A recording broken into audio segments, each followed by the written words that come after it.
नमस्कार, जय हिंद, वंदे मातरम। दोस्तों स्वागत है आप सभी का। आज हम बात करने वाले हैं उत्तर प्रदेश की मृदा के बारे में, ठीक है? जैसा कि आपको स्क्रीन पे दिख रहा होगा, ओके? तो उत्तर प्रदेश की मृदा के संदर्भ में बात करेंगे।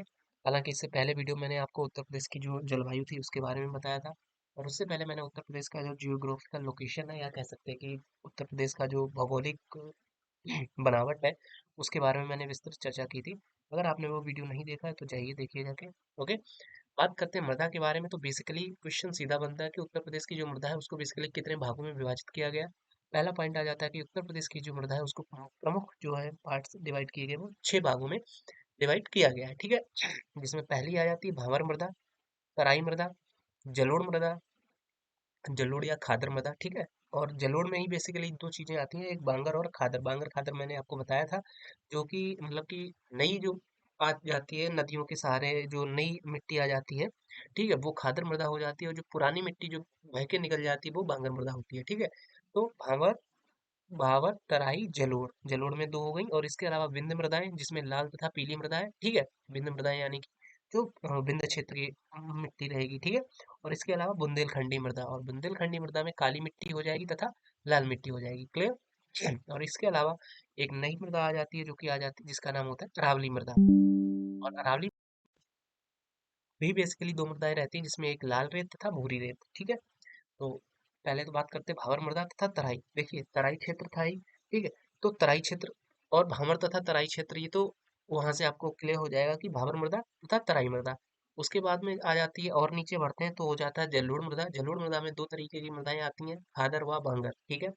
और उसके बाद में और आगे बढ़ते हैं तो विंध्य मृदाएं आ जाती हैं। विंध्य मृदा यानी कि जो विंध्याचल पर्वत है, ठीक है, जो कि मिर्जापुर वाला जो रीजन है वहां पे ये मृदाएं पाई जाती हैं। और विंध्याचल वाले रीजन में दो मृदाएं पाई जाती है जिसमें मतलब बेसिकली उसको विंध्य मृदा बोलते हैं, लेकिन वो जो मृदा होती है वहां पे दो तरीके की होती है, एक लाल मिट्टी तथा पीली मिट्टी, ठीक है?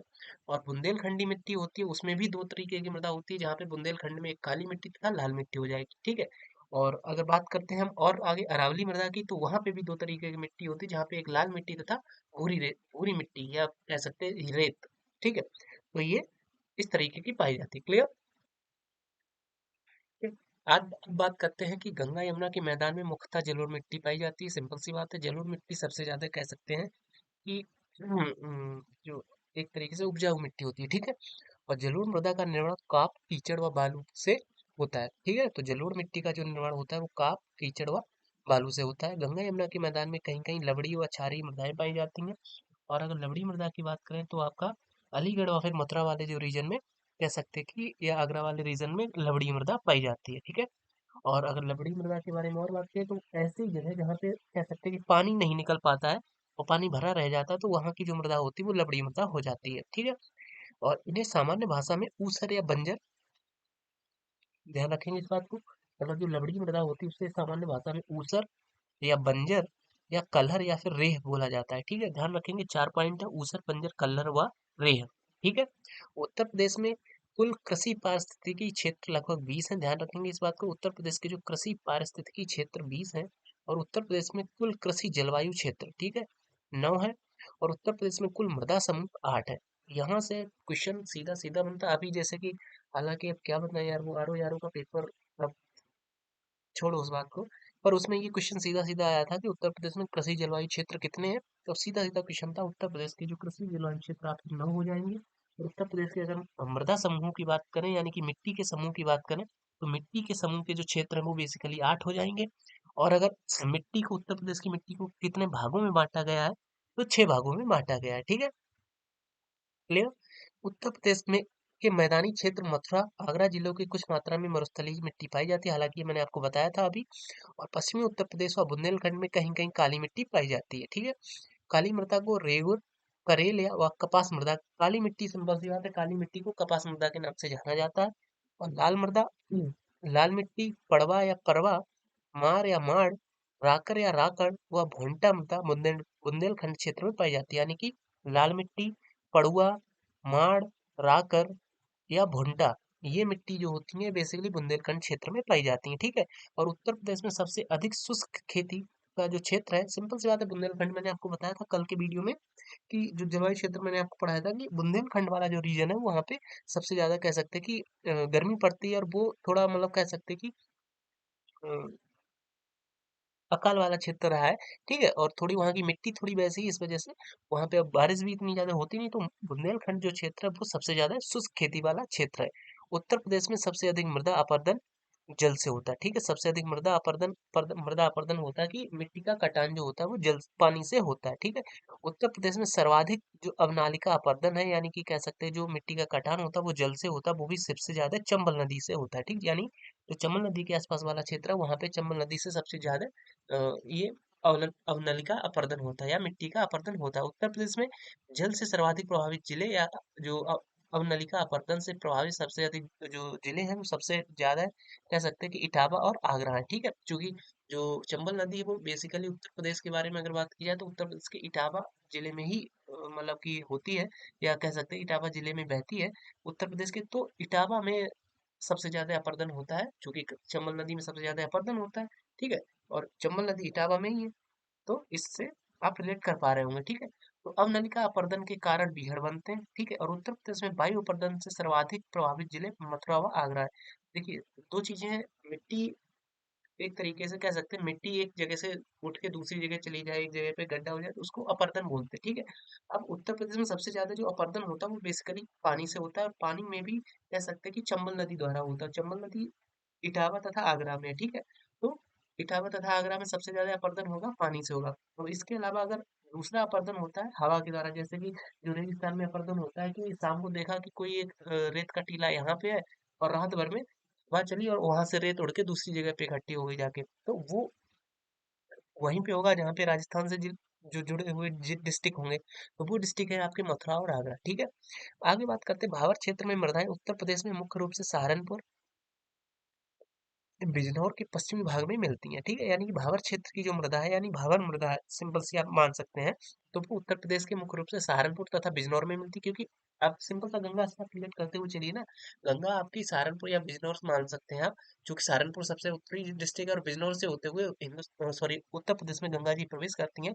तो भावर जो क्षेत्र है वहाँ पे सहारनपुर तथा बिजनौर के पश्चिमी भाग में मिलती है। और तराई क्षेत्र की मृदाओं के बारे में अगर बात की जाए तो भावर क्षेत्र के दक्षिण में पाई जाती है तराई क्षेत्र, मतलब ऊपर भावर और उसके नीचे तराई क्षेत्र रहेगा। ठीक है, और तराई मृदा को मोटे तौर पर दोमट मृदा भी बोला जाता है, ध्यान रखेंगे इस बात को, जो तराई मृदा होती है उसको दोमट मृदा भी कहा जाता है। और जलोढ़ मृदा के बारे में अगर बात करें तो जलोढ़ मृदा उत्तर प्रदेश के सबसे बड़ा मृदा समूह है। यह पूरब से पश्चिम तक मैदानी, यानी क्योंकि उत्तर प्रदेश में मोस्टली जो हिस्सा है वो मैदानी क्षेत्र ही है, और मैदानी क्षेत्र में जलोढ़ मृदा पाई जाती है, तो इस वजह से उत्तर प्रदेश में सबसे बड़ा मृदा समूह कौन सा है, जलोढ़ मृदा समूह है। ठीक है, और उत्तर प्रदेश में जलोढ़ मृदाएं मुख्यतः गंगा तथा उसकी सहायक नदियों द्वारा लाई गई हैं।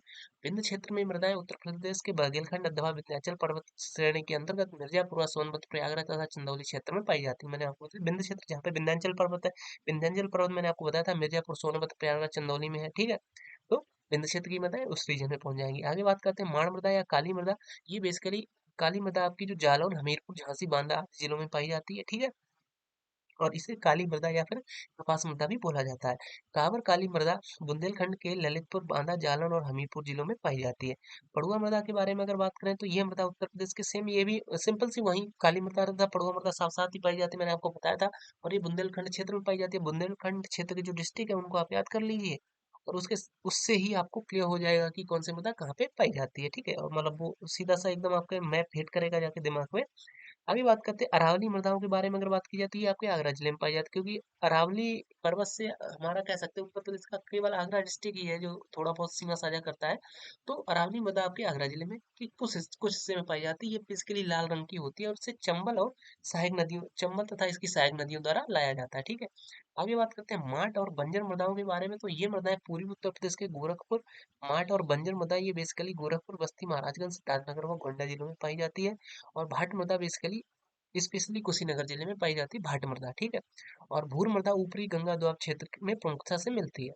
और उत्तर प्रदेश में लवड़ी तथा क्षारीय मृदा के अंतर्गत सर्वाधिक या कह सकते हैं जो क्षारीय मृदा मैंने आपको बताया था ऊसर बंजर कल्लर या रे जो बोला गया है, तो वो जो मृदा है वो सर्वाधिक लगभग 12.95 लाख हेक्टेयर क्षेत्रफल है। मतलब उत्तर प्रदेश में जो लवणीय मृदा सब सर्वाधिक है, जो कि लगभग 12.95 लाख हेक्टेयर क्षेत्रफल है। प्रदेश में क्षारीय तथा लवणीय भूमि अलीगढ़, मैनपुरी, इटावा, कानपुर, उन्नाव, रायबरेली तथा लखनऊ में फैली हुई है। अलीगढ़, मैनपुरी, अगर आपने मैप देखा होगा तो अलीगढ़, अलीगढ़ के नीचे हालांकि कासगंज भी है, एटा भी है, लेकिन अलीगढ़, मैनपुरी, इटावा, कानपुर, उन्नाव, रायबरेली तथा लखनऊ, ठीक है, इसमें लवणीय मृदा पाई जाती है। क्लियर।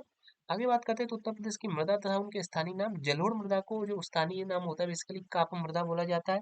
और बुंदेलखंड की जो लाल मिट्टी होती है उसको पड़ुआ मिट्टी बोला जाता है। पड़ुआ, हालांकि वैसे तो पड़ुआ एकदम कह सकते हैं कि अगर आप किसी गांव से बिलोंग करते हैं तो गांव में बेसिकली पड़ुआ से जो गांव में चूल्हे होते थे पहले जिसपे खाना बनता था तो उसको कलर किया जाता था, और जो पुराने कच्चे घर होते थे उनकी दीवारों को पड़ुआ से पोता जाता। तो बेसिकली वो लाल मृदा होती है, और पड़ुआ मृदा तथा राकर मृदा इसको बोलते हैं स्थानीय भाषा में। खादर मृदा, ये कछा इसको स्थानीय भाषा में कछारी मृदा, दोमट, मटियार, सिल्ट या बलुआ मृदा भी बोलते हैं खादर को। और बुंदेलखंड की जो काली मिट्टी होती है, काली मिट्टी को मार, कावर, रंगूर, कपास मृदा भी बोलते हैं। ये तो सारे मैं बता ही चुका आपको। तो जलोढ़ को काप, और लाल मिट्टी को पड़ुआ या राकर, खादर को कछारी, दोमट, मटियार, और काली मिट्टी को मार, कावर और रंगूर, कपास मृदा भी बोलते हैं। ठीक है, ये हो गया। अब बात करते हैं कि बांगर मृदा। बांगर मृदा बेसिकली उपरहार, दोमट, मटियारी, बलुई, दोमट बोल दी जाती है। विंध्य क्षेत्र की मृदाएं जो होती है वो मार, कांवर, रंगूर, कपास, बिंद, वही बिंद और बिंद, और जो कह सकते हैं कि आपका बुंदेलखंड वो मृदाएं बेसिकली रीजन वही है, तो सिमिलरिटी मान सकते हैं आप। और जो लवड़ी या क्षारीय मृदा है वो मैंने आपको बताया था ऊसर, बंजर, कल्लर, लेवा, ले, रे बोला जाता है, हालांकि इसमें थुर भी दिया गया है। ठीक है, और बिंद क्षेत्र की मृदाएं हैं भोटा व अथवा मोटा। ठीक है, तो ये थी उत्तर प्रदेश की कुछ जो मोस्ट इम्पोर्टेंट मृदा और उससे संबंधित उससे बनने वाले क्वेश्चन। इसमें सबसे इम्पोर्टेंट है कि कुल कृषि पारिस्थितिकी क्षेत्र आपके 20 हो जाएंगे, कृषि क्षेत्र, कृषि जलवायु क्षेत्र 9 है तथा मृदा समूह क्षेत्र 8 रहेंगे। ठीक है, ये ध्यान रखेंगे आप।